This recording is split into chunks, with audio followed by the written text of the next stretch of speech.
Il était une fois, dans une petite ville, un garçon pauvre qui portait son petit frère dans ses bras. Fatigué et le cœur lourd, il s'approcha d'un homme riche bien habillé. Ses yeux brillaient de désespoir lorsqu'il dit d'une voix tremblante « Monsieur, je vous en prie, achetez mon petit frère, il est à vendre. Je vous supplie, prenez-le. » L'homme riche le regarda, surpris et confus. Après un moment de silence, il demanda doucement « Pourquoi veux-tu vendre ton frère ?» Le garçon baissa les yeux et répondit avec sincérité « Nos parents sont morts. Je n'ai plus personne pour nous aider. Je suis trop pauvre pour m'occuper de lui. Si vous l'achetez, il aura une vie meilleure.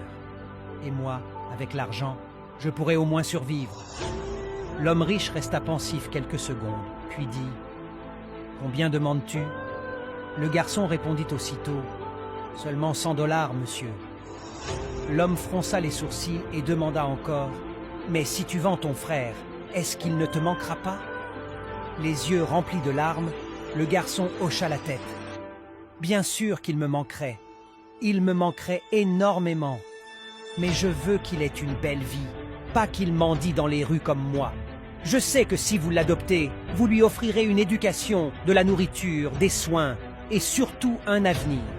Même si je ne le revois jamais, je serai heureux parce qu'il ne souffrira plus. » À ces mots, l'homme riche changea soudain d'expression. Son visage se durcit et d'un ton sévère, il dit « Vendre un enfant est un crime. Je vais appeler la police. Tu risques de passer ta vie entière en prison. » Le garçon devint livide. Pris de panique, il serra fort son petit frère contre lui. La peur d'être séparé de lui pour toujours l'envahissait. Mais à ce moment-là, contre toute attente, l'homme riche laissa apparaître un sourire bienveillant.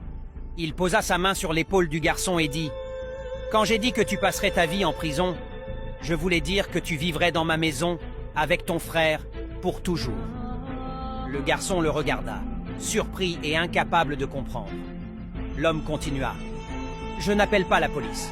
Je téléphone à ma femme pour lui annoncer que nous avons enfin trouvé nos enfants. Elle et moi n'avons jamais pu avoir d'enfants et nous avons prié longtemps pour en avoir. Aujourd'hui, je comprends que Dieu nous a guidés vers vous. Toi et ton petit frère avez besoin de parents. Et ma femme et moi avons besoin d'enfants. » Les yeux de l'homme riche s'embuèrent d'émotion. Il prit la main du garçon et dit « Allez, rentrons à la maison. Votre nouvelle vie commence maintenant. » Morale de l'histoire. La vie est faite d'épreuves et de difficultés.